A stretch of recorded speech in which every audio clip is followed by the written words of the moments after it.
Merhaba arkadaşlar, hoş geldiniz. Öncelikle benim bu kafesimi tanıtmak istedim. Böyle yemliğimiz, otluğumuz var burada. Suluğumuz üstten kapaklıdır. Kafes temizliği videosuna devam edeceğim buradan. O yüzden ilk önce şöyle bir gösterelim. Beğenmedikleri yemleri bizimkiler yere atıyor maşallah. Hiç demiyorlar ki bunları da parayla alıyoruz. Ama canları sağ olsun. Kafesimizde alt taraf demir gördüğünüz gibi. İçinde bir tane tahta yuvamız var. Böyle bir rafımız var. Üstüne zıplamaları için. Olmazsa olmazımız gaz betonumuz var. Ağaç dallarını görebilirsiniz aşağıda. Aşağıya atmış bizimkiler. Her zamanki gibi. Yine aynı dizayn. Aynı şekilde. Güzel bir kafesimiz var. Ben bu hayvanları devamlı kafeste tutmuyorum tabii ki.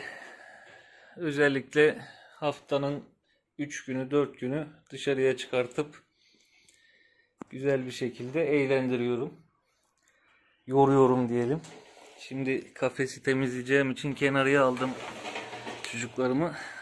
Küçük kafese geçtikleri için tabii biraz huysuzlar. Ama yapacak bir şey yok. Temizlik bitene kadar devam edecek burada. Öncelikle bu kafesi bu şekilde yaptırmamın sebebi hem temizliği hem de hayvanların biraz daha rahat etmesi amaçlıydı. Hayvanların rahat etmesi derken gördüğünüz gibi dört tarafı da kapalı, üstü, altı, her tarafı. Bir tek ön taraftan biz görelim diye açık, yoksa kapalı olsa onlar için daha iyi olur. Güneş görmemesi gerekir biliyorsunuz. Hani çok güneşli ortamda kalmaması gerekir, sıcak ortamda kalmaması gerekir.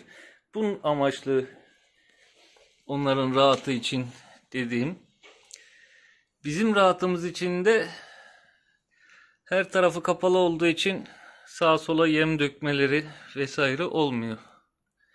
Bütün yemi, pisliği, tüyü aşağıya düşüyor. Bu şekilde rahat ediyor.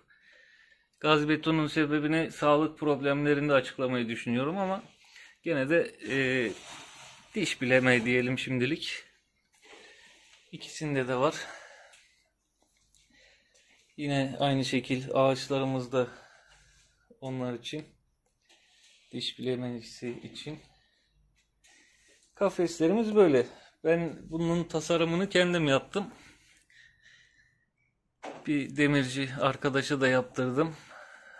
1000 lira kadar tuttu tanesi. Kimine göre uygun, kimine göre pahalı gelebilir. Ama bence iyi. 60'a 60 üst kafes, alt tarafta yine 60'a 60. Buraya bir raf düşünüyordum ama arkadaşımız yapamadı maalesef. Büyük ihtimal tahtadan ilerleyen zamanlarda ben yapacağım.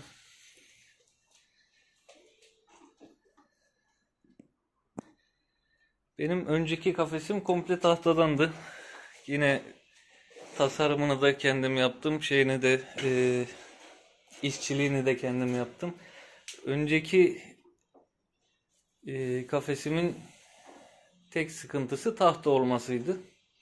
5'e 5 kalas kullandık ama tahta olduğu için kemiriyorlardı. Kemirmesini geçtim. Nasıl anlatabilirim? Bu hayvanlar normalde koku yaymazlar. Tahtaya idrarlarını yaptıkları için haliyle koku yaratıyor. Bir takip edenimiz demiş ki bu hayvanlar akşamları dışarı çıkmak istiyorlar. Özellikle akşam yaşadıkları için bu hayvanlar isterler. İlla ki kafeste sabit kalmayı hiç kimse istemez. özgürlüklerine düşkün hayvanlardır. Sincap gibi düşünün ama tavşan gibi sevin yani. Öyle diyebilirim. Dışarıya çıkartıp en aşağı günlük 1 saat kadar eğlenmenizi tavsiye ederim ki siz daha çok eğlenirsiniz, ondan eminim ki.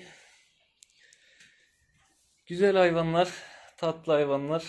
Şimdi temizliğe geçiyorum arkadaşlar, müsaadenizle. Temizlik için kullandığım araç gereç, bir tane süpürge, bir tane kova, paspas, kloraklı su. Klorak olması önemli. Mikropların ölmesi adına, hayvanların çünkü temiz bir ortamda bakılması gerektiği aşikar. Tüy sorunu ve vesaire yaşamamaları için. Tüy sorununun başka sebepleri de var tabi. Ona da değineceğiz birazdan, bir dahaki videolarda. Evet, öncelikle kafesi süpürerek başlıyoruz tabii ki.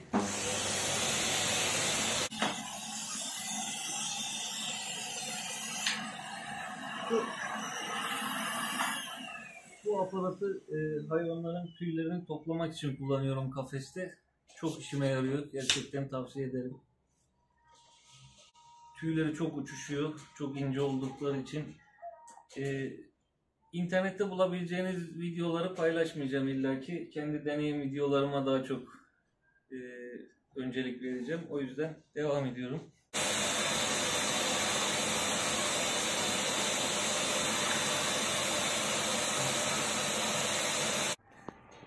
Şimdi iç olarak bir bakalım şöyle.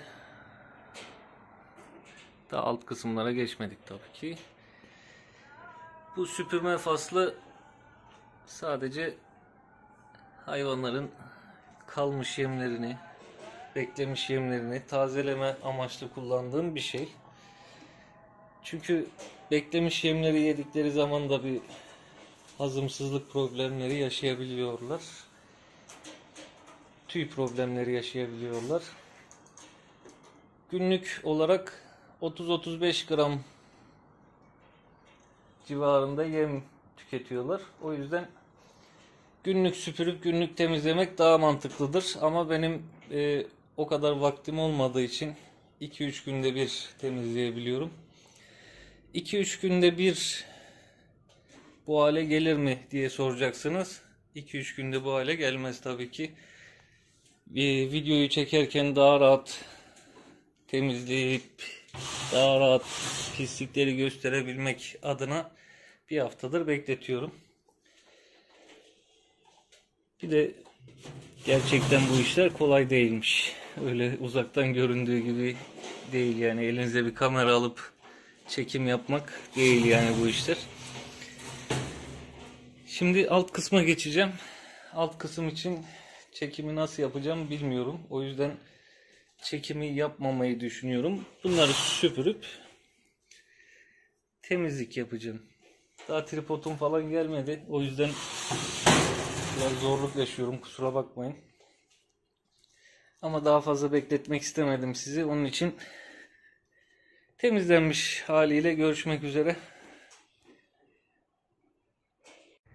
Evet arkadaşlar. Görüyorsunuz. Süpürmesini yaptık. Daha temizlik kısmına geçmedik. Ben bu kafesleri yaparken saç olarak kullandım demeyeyim de, daha doğrusu daha uygun geldiği için bunu tercih ettim. Bunun da sıkıntısı, gördüğünüz gibi bu hayvanlar tek yere idrarını yaptığı için biraz pas sıkıntısı yaşatıyor. Bu pası da birazdan gidermek için boya aldım bir tane. Temizledikten sonra inşallah boyasını da sağ salim yapıp kurumaya bırakacağım. Arkadaşlar temizliğimiz aşağı yukarı bitti. Alt çekmeceleriyle alakalı olan kısım. Tabii daha üst tarafa güzel bir temizlik daha istiyor. Şu çekmecenin raflarının olduğu yere de tabii. Çekmeceleri rahatlık olsun diye bu şekil tasarladım. Şu alt bölgeyi eğer şey yapmış olsaydık, bir raf yapmış olsaydık, tabi bu ekstra malzemeleri de oraya koymayı planlıyordum. Şimdi güzel bir şekilde zımparayla devam edeceğim. Kurumasını beklememe gerek yok şu an. Zımparaladıktan sonra boyaya geçeceğim. Zımparaladım, güzelce kuruttum, temizledim, tekrar kuruttum. Şimdi boyaya geçiyoruz arkadaşlar. Boyamız bu arkadaşlar. Metal boyası diye geçiyor. Pasın üstüne sürebilirsiniz diyordu ama gene ben bir zımparalamak istedim. Ne olur ne olmaz diye. Şimdi boyaya başlayacağım. Onun için dedim bir hem markayı göstereyim hem boyanın şeklini şemalini göstereyim istedim. Evet arkadaşlar, aynı yere bakıyorsunuz ama valla rengi çok hoşuma gitti gerçekten. İlerleyen zamanlarda belki kafesi komple bu renk yapabilirim. Metalik gri tercih ettim. Herhangi bir özel bir sebebi yoktu. Hoşuma gitti. Bunu aldım. Evet, çekmecelere boya işini bitirdik. Kurumaya bıraktık kenarıya. Şimdi iç yüzey temizliği, ne bileyim dış yüzey temizliği, kullanılan aparatların temizliği ile devam edeceğiz. Yeni güzel temiz bir su yapıyoruz. Yine kloratlı olursa daha iyi olur tabi. Çok ıslak olmayacak. Çabuk kurusun diye. Başka herhangi bir sebebi yok. Dıştan başlıyorum ben. Başlamak çok şey olmuyor. Güzel olmuyor. Biraz işlemimiz uzun. Atlayabilirsiniz, siz bilirsiniz.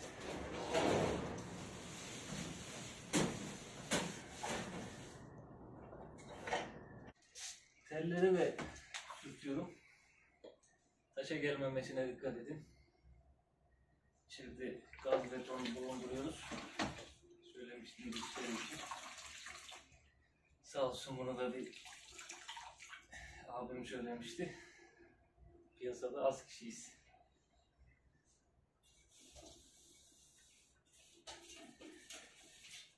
Üretim yaptığım zamanlarda ben de tanınmaya başlanmıştım ama üretim yapmayı bıraktım. Çünkü ben hayvanları kurtarmak için bu işe girmiştim. Üretimi de bu yüzden yapıyordum. Daha fazla hayvanı kurtarabilmek için. Hani bir gelir olması lazım ki bu hayvanları bir yerlerden kurtarabilelim. Söylemek istemiyorum şimdi adını.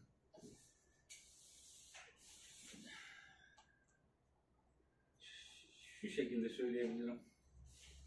Kürk yapıyorlar bu hayvanlardan. Ufacık hayvan. Tamam.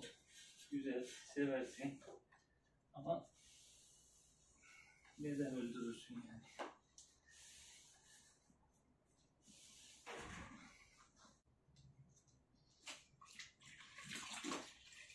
Bunu kurumaya bırakıyoruz. Ekipmanları ben geçen hafta temizledim. Ayda bir kere tam tesisat şekilde temizlerseniz iyi olur. Suları değiştirelim devamlı.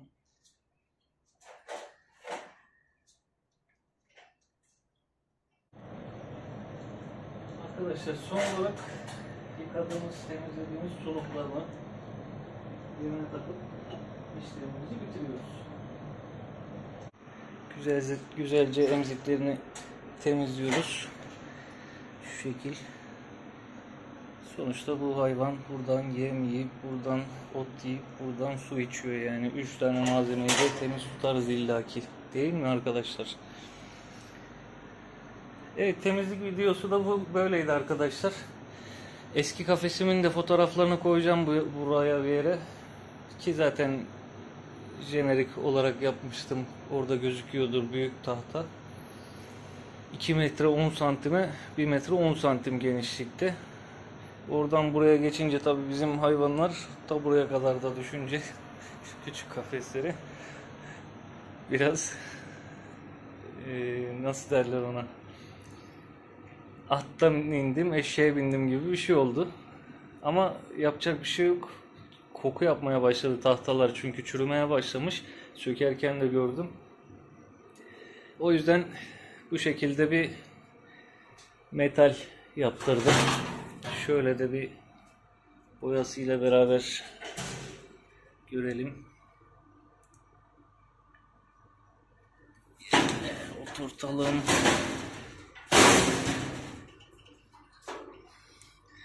Buralara çekmece kabı yapacağım.